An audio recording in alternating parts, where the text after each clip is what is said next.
The pen trembled in Sarah's hand as her brother Mark pressed the folder toward her. "It's just the hospital paperwork, Sarah. They won't admit her until this is signed." His tone was flat, rehearsed, like someone who had already decided what her choice should be. Their mother's weak cough came from the next room, a sound that always pulled Sarah to her knees faster than any command. She didn't read the page. She just signed where he pointed, the blue ink curling her trust into a trap she didn't know existed. The room was silent except for the faint hum of the refrigerator and the scratching of her name on paper. She didn't notice how both her brothers exchanged a glance. Quick, sharp, victorious. The paper slid away, folded neatly into a briefcase that clicked shut with a sound that would echo in her memory later, long after the lies took form. When her mother's condition worsened the next week, Sarah barely slept. She cleaned, cooked, paid bills, and held her mother's hand through every fever. Her brothers, Mark and David, arrived only for short visits, smelling of cologne and impatience. "You should get some rest," David would say, not out of concern but convenience. When their mother passed quietly one afternoon, the world fell into a silence that seemed to swallow Sarah whole. She stayed beside the bed, brushing her mother's hair, whispering prayers she didn't remember learning. The house, filled with the scent of lavender and grief, became a shrine of everything she had lost. 3 days later, the lawyer arrived. A man in a gray suit with kind eyes but a voice made of stone. "I'm sorry for your loss," he said, unfolding documents on the dining table. Sarah stood between her brothers, hands clasped tight. The lawyer cleared his throat. "As per the deed transfer signed last month, this property now legally belongs to Mr. Mark Langley and Mr. David Langley." The words didn't make sense at first. She blinked, her breath catching. "What transfer?" she asked, her voice small. Mark didn't look at her. "You signed it, Sarah. Don't you remember? The hospital form." Her heart stumbled in her chest. "That was for Mom's admission?" "No," David interrupted, tone smooth as silk. "It was the property deed. You signed willingly." The lawyer avoided her eyes, already stacking the papers again. "I'm sorry, ma'am. It's all here." She stepped back, as if the air had turned solid. Her mother's photos on the wall blurred, the ticking clock grew louder. "You tricked me," she whispered. Mark gave a small shrug, his mouth tightening. "You couldn't handle it alone. It's better this way." Better. The word shattered something inside her. They left before sunset, the lawyer's car headlights carving twin scars across the yard. Sarah sat at the table long after, her mother's teacup still half full, her signature burned into memory. The house felt different now, colder, foreign, like it already belonged to strangers. Over the next few days, reality unfolded like slow poison. Bills arrived in their names. Locks were changed while she slept. One morning, she returned from the market to find her belongings stacked neatly on the porch. Mark stood by the door with a forced calm. "It's not personal, Sarah. You can stay with Aunt Lillian until you figure things out." She stared at the house behind him, the windows reflecting her own disbelief. "This is Mom's home," she said. "Ours." "It was," he replied. "Now it's ours legally." David leaned on the car beside him, sunglasses hiding his eyes. "You always wanted to be the good one, didn't you? Well, good doesn't pay the mortgage." Her hands shook as she clutched the edge of a box. "You forged everything," she said, voice trembling with rage. "You made me sign without knowing." "Prove it," David said, smirking. "You can't. The papers are sealed, notarized, filed. You signed them yourself." That night, she slept at Aunt Lillian's in a small spare room smelling of mothballs and sadness. She didn't cry, not because she didn't want to, but because something heavier had settled inside her. The image of her mother's calm face in the coffin haunted her, not for the death itself, but for the betrayal that had followed it. In the darkness, she remembered every moment her brothers had dismissed her. Every "don't worry," every "trust us." They had counted on her silence, her softness, her faith that family never lies. But lying had been their first language. Days turned into weeks. People whispered at the grocery store. Some pitied her, Others looked away. She stopped answering calls, stopped explaining. But one evening, as she sorted through her old boxes, she found a thin envelope tucked inside a photo album. Her mother's handwriting, uneven but familiar, marked the front. For Sarah. Her breath caught as she opened it. Inside was a letter and a small folded note attached to a photocopy of an old will. The letter read, "If they ever make you doubt your worth, remember who gave you this home. I built it for love, not for greed. Don't let them take that from you." Her hand shook, tears falling silently onto the paper. The will was dated 5 years before, leaving the house solely to her. But it wasn't filed. Not yet. A date and an address of her mother's lawyer sat scrawled at the bottom. She stared at it for a long time, the edges of betrayal beginning to sharpen into something else, resolve. She didn't know exactly what she would do yet, but the silence in her chest began to shift. The woman who once believed kindness would protect her now knew better. As the night deepened, she folded the letter, slipped it into her bag, and stood by the window. Across the street, the house glowed softly in the moonlight, her mother's house, stolen in ink. Sarah's reflection stared back from the glass, eyes no longer wide with disbelief, but narrow with purpose. The next morning, she whispered to her mother's memory, "I'm coming for what's ours." And somewhere in that whisper, the first spark of vengeance was born. The box hit the porch with a dull thud, followed by another, then another. "Don't take it personally, Sarah," Mark said, his voice calm but eyes avoiding hers. "It's just how things worked out." She stood frozen on the steps, clutching the last envelope her mother had ever addressed to her, watching as her life was stacked like trash in front of her own home. The morning light was too bright, cruelly ordinary. The neighbors, curtains twitched, whispers would spread by noon. David leaned against his car, sunglasses gleaming, smirk fixed. "You can't live here anymore," he said, pulling a folded paper from his coat pocket. "The house is legally ours. The court won't change that." His words cut deeper than she let show. Sarah's throat felt dry as she whispered, "Mom wanted me here. She said this place was my future." Mark sighed, tired of the act. "Mom's gone, Sarah. You've got to stop living in the past." She didn't move, didn't speak. Only the faint rustle of leaves answered them. Then Mark's voice hardened. "You have until tonight to leave. Don't make this harder." When the car door slammed, it echoed like finality. Sarah sunk to her knees beside the boxes, fingers gripping the edge of one until her knuckles turned white. Inside were pieces of her life. Old photo frames, unpaid bills, her mother's rosary tangled around a keychain she hadn't seen in years. She lifted it gently, feeling the cool metal against her palm, and something inside her cracked. Aunt Lillian's small apartment was cramped and filled with the smell of old tea and medicine. "You can stay as long as you need," her aunt said softly, but her eyes avoided the truth. There was no space for another broken person here. Sarah nodded, grateful but hollow. She spent the first night staring at the ceiling, hearing her mother's voice in the silence. "Never let them decide who you are." She repeated it until sleep finally took her. The next days passed like fog. She went to the grocery store, smiled politely, heard the gossip floating behind her. She lost everything. Didn't even fight for it. Poor girl. The pity stung worse than the betrayal. But on the fourth night, she took out her mother's letter again, tracing each word with her fingertips. The will enclosed inside felt heavier than paper. It was proof. A voice from beyond telling her she hadn't imagined her mother's love. Yet when she took it to the lawyer, he shook his head. "This copy isn't notarized or filed," he explained, eyes kind but distant. "Legally, it won't hold up." She swallowed hard, trying to steady her voice.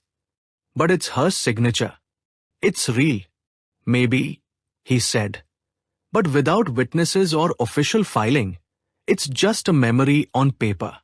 The phrase stayed with her all day. A memory on paper. She returned to her aunt's flat that evening, sitting by the window as the city lights flickered like distant stars. She couldn't eat, couldn't cry. Her brothers had won, at least for now. Still, something inside her refused to die, a pulse of quiet anger that felt almost holy. The next morning, she went back to the house, not to fight, just to remember. The gate creaked as she pushed it open, the yard still marked by the Sam rosebush her mother had planted. Through the window, she saw strangers, movers carrying boxes, laughing, rearranging furniture that wasn't theirs. Her breath caught, fury rising like wave. Then, behind them, she saw Mark, gesturing confidently as if giving tour. The betrayal burned fresh again. Without thinking, she walked up to the porch. "You replaced everything already?" she said, her voice trembling but loud. Mark turned, startled, but then composed himself. "You shouldn't be here. This was our mother's house," she said. "You don't get to erase her that easily." David appeared behind him, leaning on the doorframe. "You are embarrassing yourself. Go before I call the police." "Call them," she snapped. "Let them see what kind of sons you've become." Her words struck, but only David flinched. Mark's expression hardened. He reached for the door. "You're not welcome here anymore, Sarah. You made your choice." "My choice?" she repeated, voice breaking. "You tricked me." His jaw tightened. "You trusted the wrong people." The door closed slowly, clicking shut on her face. She stood there for a long time, staring at the wood grain until it blurred. When she finally turned away, her reflection in the window caught her, eyes hollow, shoulders heavy, but still standing. That night, she packed her mother's letter, the keychain, and one photo, the three of them as children, smiling in front of the Sam porch that now barred her. She laid them on the table and whispered, "You wanted peace, Mom. I'll give it to you, even if it means taking this." Days turned into quiet strategy. She started researching, learning how property transfers worked, how signatures could be traced, how witnesses could be found. She visited the notary office where her signature had supposedly been witnessed. The old clerk hesitated when she showed him the documents. "I never saw you sign this," he said slowly, eyes flicking to the name beneath his own. "But my name's on it." "Can you prove that?" she asked. He hesitated again, then whispered, "People do favors for money, miss. I can't say more." That was enough.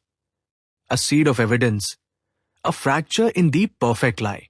Walking home, her pulse quickened for the first time in weeks, not from fear, but from purpose. As she crossed the street, her phone buzzed with a message from an unknown number. "Stop digging, Sarah. Some things are better left buried." She stopped mid-step, staring at the screen as rain began to fall. She knew that tone. David. Always smooth, always in control, until someone threatened what he owned. She typed one sentence and sent it back. "I already found what you tried to bury." The screen glowed in her hand, the rain soaking her hair, the world finally tilting back toward her side. Somewhere behind those stolen walls, her brothers thought she was broken. They were wrong. Beneath the hurt, something stronger had begun to rise. A quiet, unstoppable resolve. And when the next knock came, it wouldn't be hers. The signature didn't match. Sarah stared at the photocopy under the lamp, her mother's careful loops and soft tilts replaced by sharp, unnatural strokes.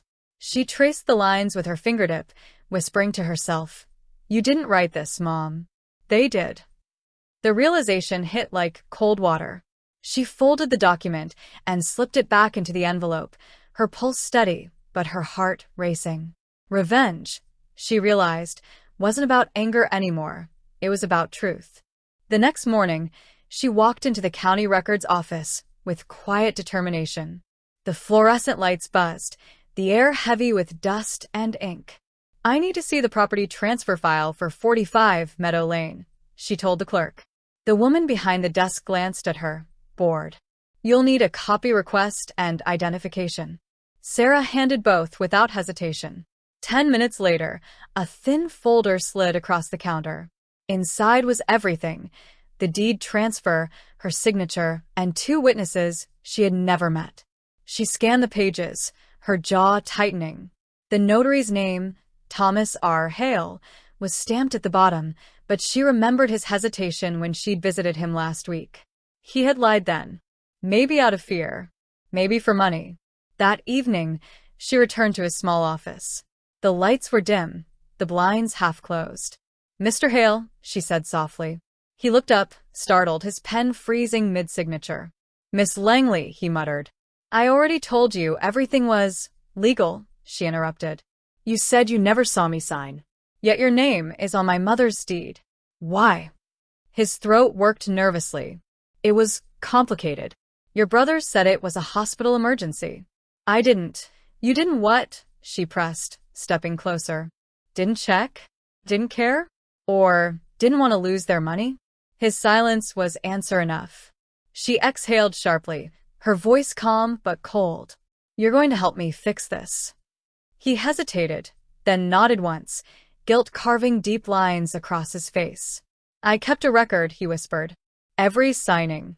I was scared, but I made copies in case something went wrong."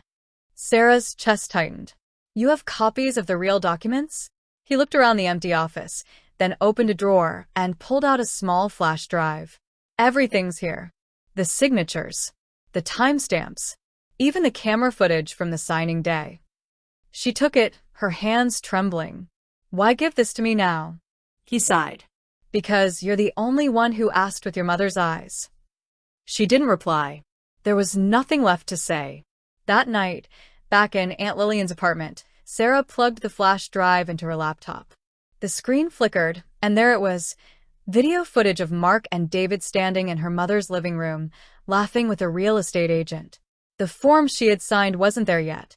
Instead, Mark was rehearsing her name, mimicking her handwriting on a pad. "Just like that," David said on camera. "She'll never notice. She signs everything without reading." Sarah covered her mouth, eyes burning, but she forced herself to watch every second. When the footage ended, she sat in silence, feeling both grief and clarity. Her trust had been turned into a weapon, but now she held the proof. In the following days, Sarah gathered quietly. Bank statements, old emails, her mother's letters, every trace of manipulation her brothers had left. She even found voice messages from her mother's nurse, confirming that Mark had pushed her to sign the house papers early before her last hospital visit. Each discovery felt like a heartbeat returning to life. Aunt Lillian noticed the shift. "You're different these days," she said one morning. "Quieter, but stronger." Sarah smiled faintly. "I just stopped being afraid." She met with a lawyer in the city, a woman named Clara Reese, known for her calm brutality in court. "Your case is tough," Clara admitted after reviewing the documents. "They were careful, but not careful enough." She pointed to the timestamp on the forged deed. "See this? The document was filed 2 hours after your mother's death certificate was issued. That's fraud." Sarah's breath caught. "You can prove that?" "We can," Clara said. "But I'll need witnesses, and someone willing to testify that the notary acted under pressure." Sarah nodded. "You'll have both." That night, she met Hale again, this time in a cafe at the edge of town. He looked pale but resolute. "I'll testify," he said before she even asked. "They threatened me when I hesitated, but I can't live with it anymore." Sarah placed her hand on his trembling one. "You're doing the right thing." "You shouldn't thank me," he murmured. "They won't go down quietly." "Neither will I," she said. Over the next week, Sarah built her case like an architect of truth, document by document, witness by witness. She spoke to her mother's lawyer, who confirmed that a second will existed, one that left everything to Sarah alone. It had never been filed because her mother wanted to avoid family tension. The original was hidden, he said, somewhere in the old house, behind the false panel of her mother's sewing cabinet. Sarah's heart pounded as she drove there the next evening, parking her car a street away. The house was dark, her brother's gone for the weekend. She slipped through the side door with a spare key she'd kept since childhood. Every step echoed with memory. The air smelled faintly of furniture polish and betrayal. She moved to her mother's sewing room, her flashlight tracing the edges of the wooden cabinet. Her fingers found the tiny metal notch behind the bottom drawer. She pressed it, and the panel slid open with a soft click. Inside was an envelope, yellowed and sealed. Her mother's handwriting sprawled across the front, "For when truth needs a voice." Sarah pressed it to her chest, tears welling up. Inside was the original will, signed, witnessed, and dated 2 years before her mother's death. It was irrefutable. She replaced the drawer, wiped the surface clean, and stepped back into the hallway. For the first time in months, she didn't feel lost. She felt guided. The floorboard creaked behind her. She froze. A voice cut through the dark. "Didn't expect to see you here, little sister." Mark's silhouette appeared at the end of the hall, a faint smirk in his tone. "Looking for something?" Sarah's pulse hammered as she hid the envelope behind her back. The air between them thickened, silent and electric. She lifted her chin, her voice steady. "I already found it." Mark's voice cracked before the judge even spoke his name. "Your Honor, this is a misunderstanding," he stammered, palms slick with sweat. Across the courtroom, Sarah sat still, her eyes steady, her mother's old rosary wrapped tightly around her fingers beneath the table. The air felt heavy with memory, every lie, every signature, every whispered betrayal now hanging under fluorescent light for everyone to see. The clerk read the charges with measured calm, her words slicing through the silence. Forgery, coercion, property fraud. Each one landed like a bell tolling the end of an era. Sarah didn't flinch. She just kept her gaze on the 2 men she'd once called brothers. David avoided her eyes entirely, his once slick confidence replaced by hollow fear. Mark tried to hold her stare but failed, his jaw tightening under the weight of truth. The evidence played out on the screen. The video Hale had given her, the notary's trembling testimony, the timestamp showing the deed filed 2 hours after their mother's death. Each piece was a nail in the coffin of their deceit. Clara, her lawyer, stood firm beside her, voice sharp but calm. "They used family loyalty as their weapon," she told the court. "They took advantage of a daughter's trust and a dying woman's silence. But paper lies don't erase a lifetime of truth." Murmurs rippled through the gallery, the sound of judgment forming before the verdict. The brother's lawyer objected, reaching for any thread to pull. "These are circumstantial," he argued. "Grief makes memories unreliable, except," Clara cut in, "when the signatures, witnesses, and timestamps all prove the same story." The judge raised a hand, silencing them both. His voice was low but final. "The evidence is overwhelming. This court finds Mark Langley and David Langley guilty of fraudulent transfer of property and forgery of legal documents. The property known as 45 Meadow Lane shall be returned to its rightful owner, Miss Sarah Langley." The words hung in the air like the breaking of a curse. For a moment, Sarah couldn't breathe. Her heartbeat echoed in her ears as she whispered, "Thank you, Mom," under her breath. The gavel struck once, hard and clear. The courtroom erupted, whispers, gasps, and the shuffle of chairs as reporters reached for cameras. Mark slumped into his seat, his hands covering his face. David stared blankly ahead, as if trying to find a version of the world where this hadn't happened. Sarah rose slowly, her knees trembling but her posture unbroken. As she stepped toward the exit, Mark called after her.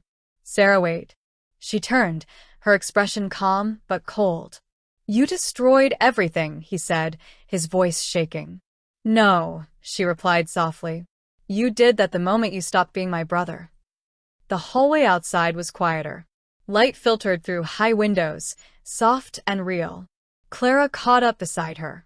"You did it," she said, handing her the final court document, the new deed in Sarah's name. The paper felt warm against her palm. "I couldn't have without you," Sarah murmured, but Clara shook her head. "You could've. You already did." Outside, the afternoon wind carried the faint scent of rain.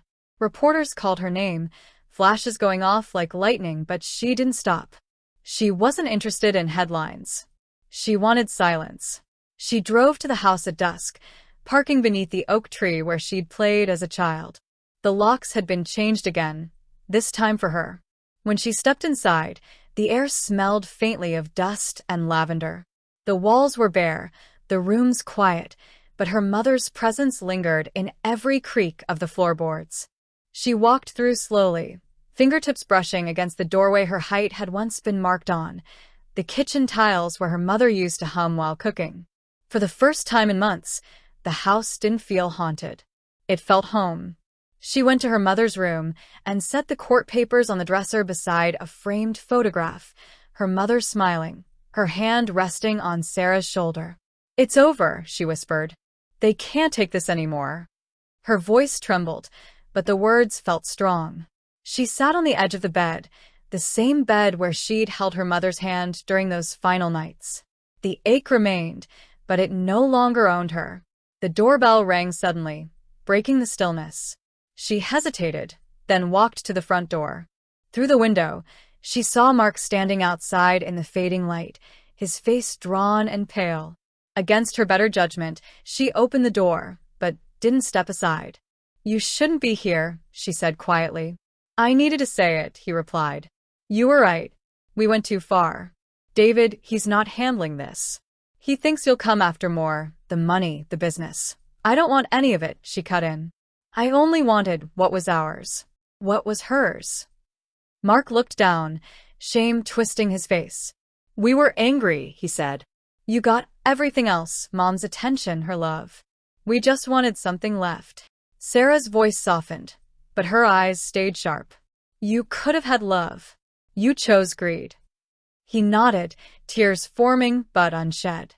"I'll accept whatever comes. I just needed to see you forgive me once." For a long moment, she said nothing. Then she whispered, "Forgiveness doesn't erase what you did, but I'll let it stop haunting me." She closed the door slowly, leaving him standing on the porch. Inside, the last light of day spilled across the floor, warm and steady. Sarah walked back to her mother's room and opened the window, letting the wind carry the faint scent of rain and roses through the air. She placed the rosary on the dresser beside the will, her voice steady now. "It's yours again, Mom. And so am I." The sound of thunder rolled softly in the distance, not angry but cleansing, as if the world itself was exhaling. She sat by the window, watching the rain begin to fall over the garden. Somewhere outside, Mark's car engine started, fading into the night. Sarah closed her eyes, the house quiet around her, the storm washing everything clean. And when the phone rang, Clara's number glowing on the screen, she answered, her voice calm. "Yes," she said. "Let's finalize it. I'm ready."